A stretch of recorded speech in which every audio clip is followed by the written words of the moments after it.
Good afternoon, ladies and gentlemen. This is Lifestyle with Dr. Moby, and I'm Dr. Moby, and let's welcome our today's guest all the way from UK. Hello, how are you doing, Arisha, Hi. right?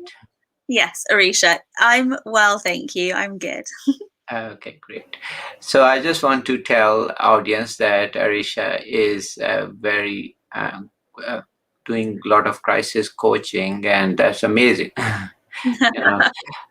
you know with her being so young and still very talented and doing crisis coach, that is amazing. So let's catch up and learn from her. Tell us a little bit about what is, first of all, what is quarter life crisis coach. Okay, so your quarter life crisis often happens when you are in your mid 20s, and it can go up on until your mid 40s. And it's basically that feeling of not really fitting in, not really having that feeling like that you have a place in this world, or that you figured out what it is that you want to do in your life. It's Mhm, kind of, it's not like a crisis where you break down, but it's more of a crisis of constantly feeling like you're lost, like you don't really understand what you're doing, you don't really love or feel connected to what you're currently going through, and you're constantly searching for that thing, you're constantly wanting to do more, be better, be stronger, mhm, and you have no idea what direction to go in to find that or to figure it out. And often people stay in that situation for a lot longer because it isn't the worst situation. It does feel like everybody's kind of just got to work harder and you've got to suck it up and go through it. But in reality, you don't need to go through it. You can find your purpose and just run with it and feel like you've won the lottery every single day. mhm, So that's what I coach women through, and really finding their purpose and their passions and going for them. mhm. So that's what I do.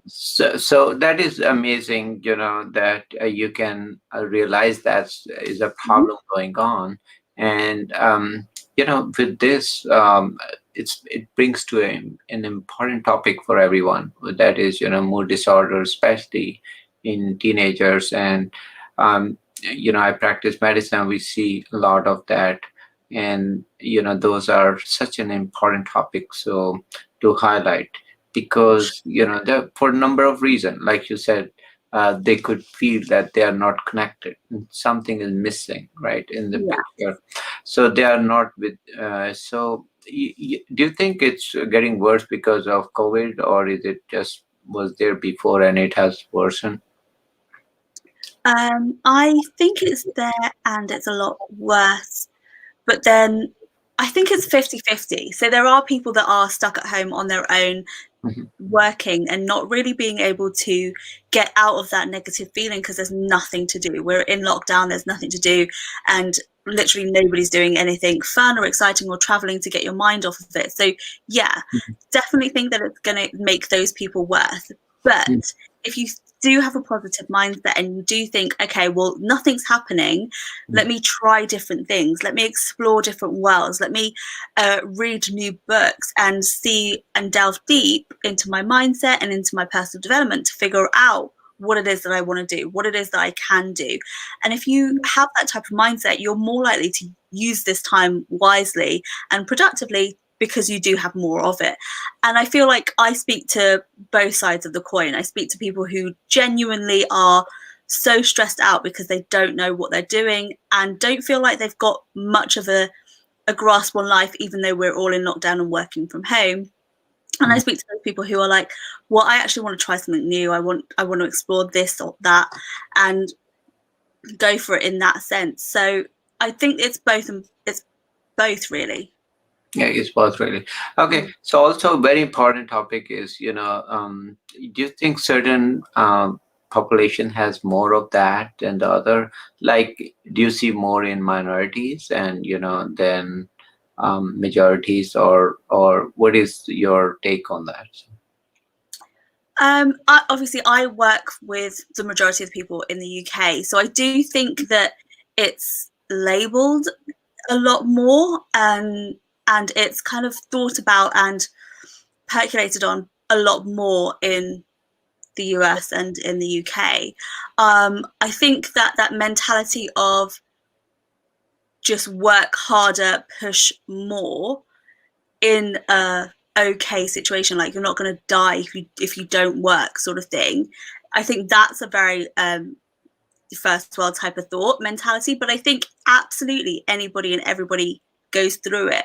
I don't think it's a specific race or religion or where you're from.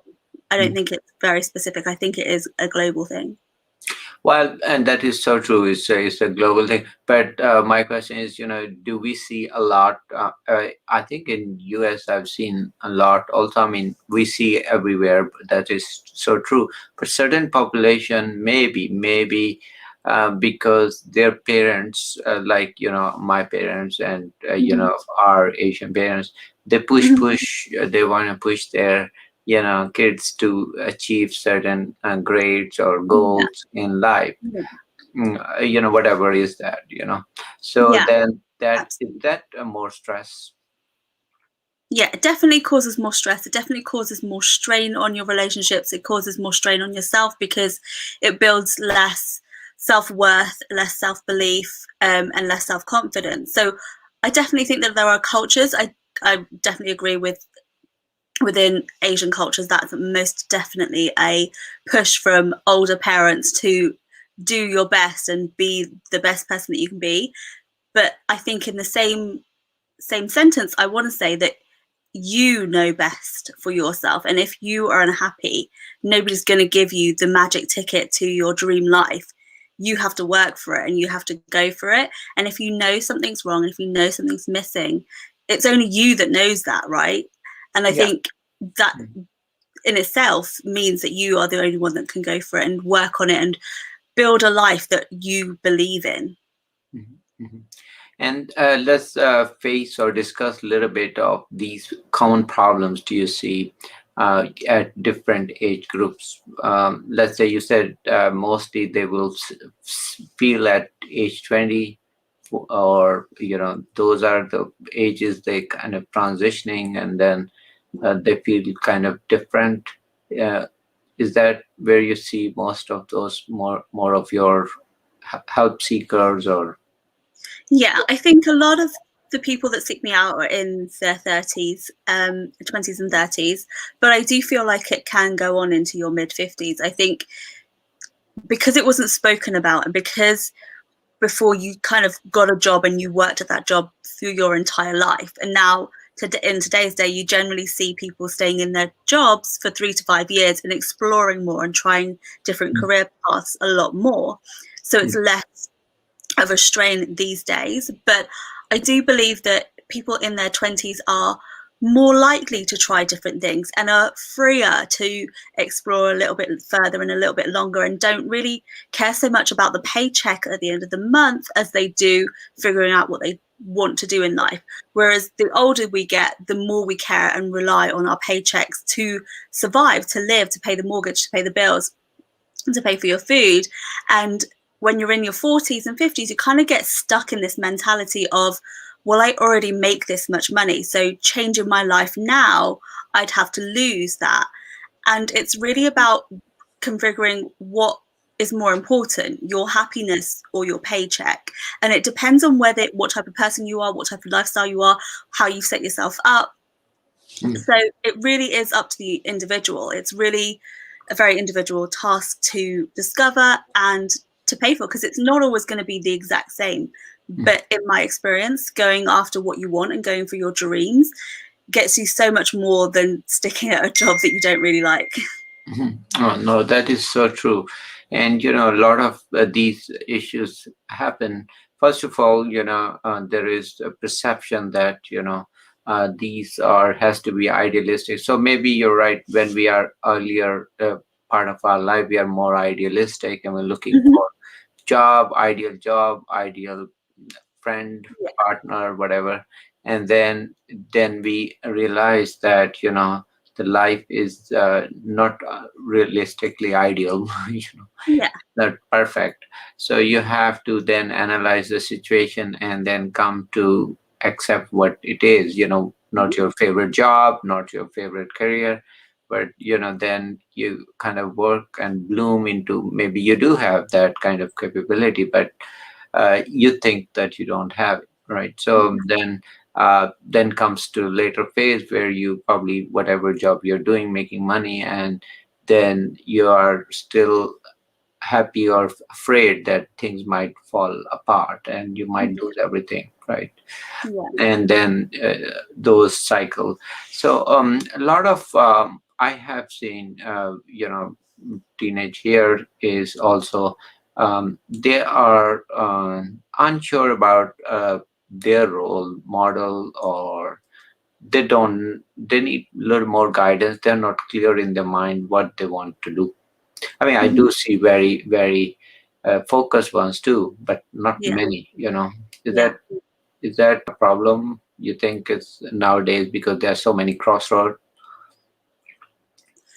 I actually think the opposite. I think there's so much access to incredible role models through social media that a lot of people know what they want. They just don't know how to get there the right way, Hmm. right? So Hmm. I think a lot of the people want to look a certain way, want to be in certain countries, want to have um, take certain pictures in certain places. And I think that's where you have to decide what is actually really good about these pictures. Say you follow 10,000 travel bloggers Hmm. and you love traveling, you love seeing pictures of new places and new cultures, but you're still stuck in your 9 to 5 in an office anywhere in the world. And it's about figuring out why you like travel blogging so much and why you like seeing different cultures in the real world. Is it because you genuinely want that laptop lifestyle, like you want to be free and out in the world doing your thing, or is it because you like experiencing different cultures and experiencing different people on this planet? And is it the people that attract you? Is it the food? Is it the experiences? And then breaking it like right down to what brings you joy and what doesn't, and following that through, as opposed to thinking, well, travel blogging is what I want to do, that's what I'm going to go for. Because there are so many multiple layers to that. And it is a lot of work, and it is a lot of time and effort and money and struggle to go through that as well to make it successful. So it's about the person, and it's really about figuring out what honing in on what you want and really going for that, as opposed to everything that you think you want. Okay. So you think they could basically, they should know why they like that, or what they want to achieve out of that, and No, I think that they need to figure out what it is specifically, because like you can want to look a certain way but not realize where it comes from, or want to do a certain job and not realize what it takes to get there. And because we have so much access to all of the information that we could possibly ever want and more, we have to be really careful about what we go for. So I think more and more people are trying different roles and different career paths because they've got easy access to it, and that there are great role models out there as well for people to access. So I think they're in a better position to figure out what they really want nowadays than they were before. okay, well, that is true. There is a lot of information out there. But the question is, um, do you also see that we don't have too many institutions or sites or to help younger generation? So we have a lot of probably a little bit older folks getting help, but younger generation, they are not getting as much help. Do you think that's the case, or is it because they are not as much outspoken, they are more shy or withdrawn than others? uh, I think the younger generation are more likely to speak up. I feel like the younger generation are more likely to go for what they want because they're more purposeful, because there are so many causes and activists out there in the world speaking their truth that people can easily connect to them. So I don't think that they are less able to go for what they want or less able to find topics that they want. Is that what you mean? Yeah, no, definitely. We have seen quite a few very young, talented role models. I mean, we saw the one for the Greenpeace mission, and then she was, I think, from Iceland or UK, and she was heading that. And then we have our one girl from Malala, she's from Pakistan, and she did a lot of about education and Yeah. women empowerment. I mean, very young, very talented, and definitely a big role model. But overall, I don't know. When I interview, I mean, we have clinics, and I intentionally hire a lot of younger folks, and I want to see them and give them internships. We seek them, and we ask them these questions. And but once in a while, I do find really very very talented, and they are like very focused, and they know exactly what to do. Like a lot of responsibility you can give them, and you can see they can do like 10 times that. But Right. I do majority, unfortunately, they are the ones, they are always on social media, but they don't know what time to come to the office or to do things. And many times I'll ask them, okay, how many hours you worked and so forth. They say, well, let me look at my uh, blogging profile and see what time I started. So it's funny, but that's how. So I'd say, but my experience is kind of mixed. So, I do have, some are very, very talented. So, I mean, they went to all kind of, professional lives later on. And you can tell, they're very focused. But Exactly. I don't think Mhm. that this world needs more professionals. I think this world needs to love and support and respect the creatives just as much as they support the professionals. Because I think if you're spending all of your time blogging and really honing that talent, I still think that's a talent. I still think that's a Yeah. skill. And I still think that that could be a very profitable role in this world. So I think it's more about how you perceive what they're doing. If they are on social media, are they being productive or are they just scrolling? If they are on their phones all day, are they communicating with other people, getting support from worldwide? Like, what are they doing? Yes, there are so many people that are not as productive and just go with the flow and, you know, that kind of thing. But there are also, that's how you connect with other people as well, through the socials, through being online, through asking questions. So I think it's as well about perception of Mhm. how you see N- bloggers and Yeah, influencers and things like that. and that's true. So we can use the social media actually for so. But my point was that and I really encourage that so whenever we have the internship, where I always have this way of telling them, I say, well, whatever your abilities is, I want them to outshine, whether it's Yeah. a social media, because even do I practice medicine, we are really active social media wise too. We have Mhm. TV station, we have bloggers, and we have all kind of acting, singing, directing, everything I have. So but pick up what your strengths are, and be. But I Yeah. want some kind. That is such a great point you're saying, that what it might be a different altogether, and it could be a unique. It could be a very unique capability. But I want something. But what I am unclear sometime about them is that they themselves don't know, so they are just scrolling, not really focusing. That is Mhm. so true. Social media, if you are on it and you know exactly how to be productive in it or do something great about it, that is a talent, big talent, by all means. But exactly on the same lines, if you are just wasting time, not really, doing Mhm. anything, Yeah. uh, then that is a waste, right? So that is not is total waste of time. But if you blossom it into something great, oh, by all means, by all means. Yeah. But I also think that that's what your 20s are for, right? Like, that's what your 20s are for, to explore what's good and what's bad and what's helpful and what's not, and what you want to be and what you want to do are two very different things. And I think that's what, being a young adult, you're allowed to follow those three. You don't need to have it all together in your Mhm. 20s, because Yeah. it's not always capable or possible. Mhm.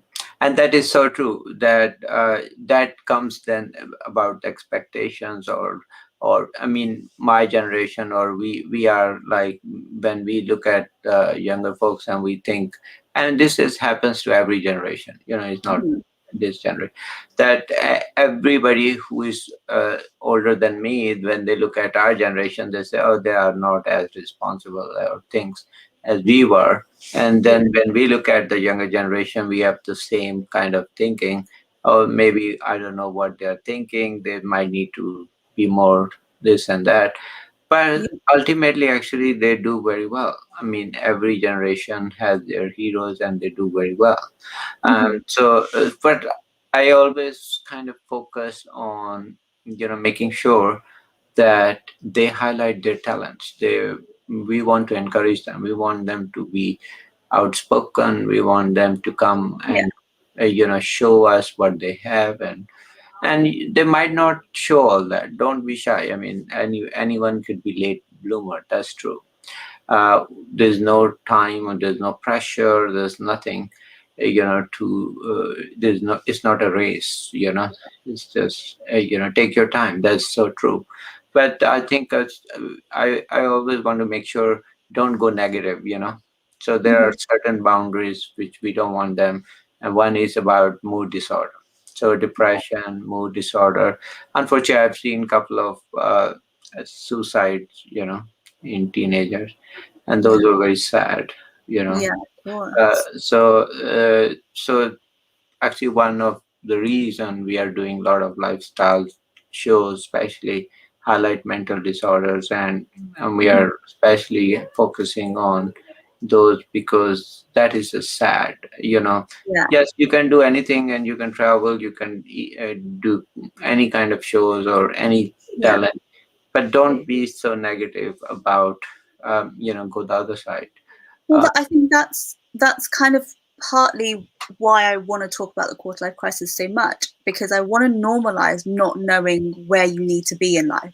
Like, I want to make sure that people understand that there are millions of people out there that don't know what they want to do with their life, and they have to work to find it. And it is something that some people have to discover, some people have to peel back their own layers and figure it out for themselves. So that's what I think talking about your quarter life crisis more is really important, because not everybody is born with their specific talent. Sometimes they have to work at it, sometimes they have to find it, sometimes they have to find the right people to support them. mm. And that is a good point, that even they don't know, but don't be depressed, don't go negative. I mean, the worst thing you can do is, the negative energy really pulls you down. And Mm-hmm. so that is such amazing. So, when I saw yours too, and you do that, I said, wow, she's doing amazing. And I'm Mm-hmm. sure a lot of Thank you. younger generation are attracted to this thing, because Mm-hmm. you are there, and they see that you can understand their issues. Yeah. And do you find that big help, Do I find what a big help? very, very helpful, that they see that you are one of them, and that you can really help them? uh, Yeah. Yeah. I think once people know what coaching is, once people know that it's accessible, once people know that this is a question that they should be asking and they can ask, mhm. and that it is normal to ask what should I be doing with my life, then yeah, absolutely. I love the people that come to me and talk about coaching and talk about their life in general, because I think that they place so much trust in that conversation, and that's what I love. And also, I'm a coach, so I love talking about people. So yeah, I think that's really helpful for others. Yeah. So also tell me a little bit about I see on your lot of groups you have, sisterhood groups. Tell me a Mhm. little bit about that. um, I think, as you mentioned before, that there are so many people out there that are really shy and don't speak up, and Mhm. I used to be that type of way. I used to be that type of person, and I think that I was really shy because I was around the wrong people. As soon as I decided what I wanted to talk about, what I wanted to discover, what I wanted to discuss, the books I wanted to read, the films that I wanted to watch, the places that I wanted to hang out, as soon as I found those people, I wasn't shy anymore, because I had people that wanted to talk about the same things as I did. So if you do feel like you're not shining or you're not talking about the things that you're interested in, then just find a new group to do that. And I think that's what I love about the groups that I'm in. I love the fact that I'm in business groups, travel groups, blogging groups. Like, I'm in so many different groups because I love talking about this type of thing and having groups of people who love the same things. There are so many people on Facebook and Instagram who enjoy the little things that you do, and connecting with those types of people, especially now when we're in lockdown and it's just you and the four walls you're surrounded by.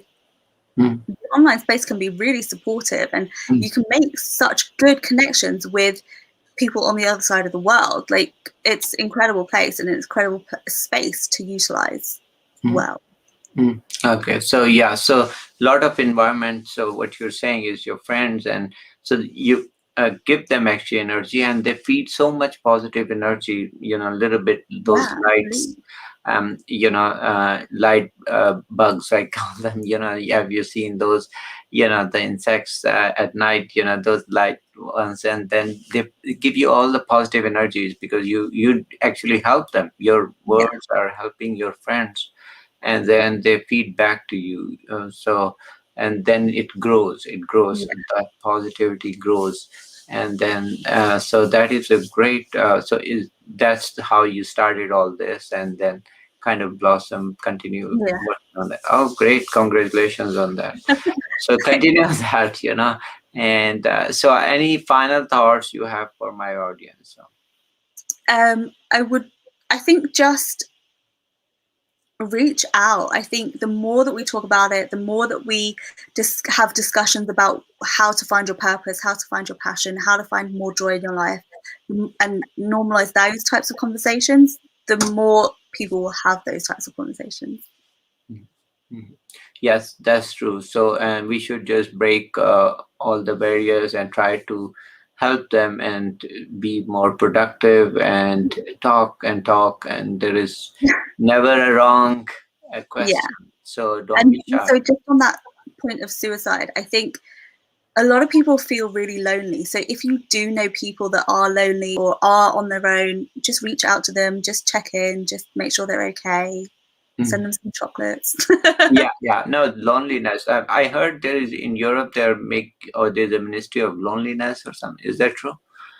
Not that I've heard of, but I really hope so, because that sounds like such a lovely thing. And I think it can feel like you're annoying people when you're reaching out, but you're not. If you're sad or lonely or just annoyed at something, just reach out. There is so many people to reach out to in the world. Yeah, I wish we have our governments create ministry for that.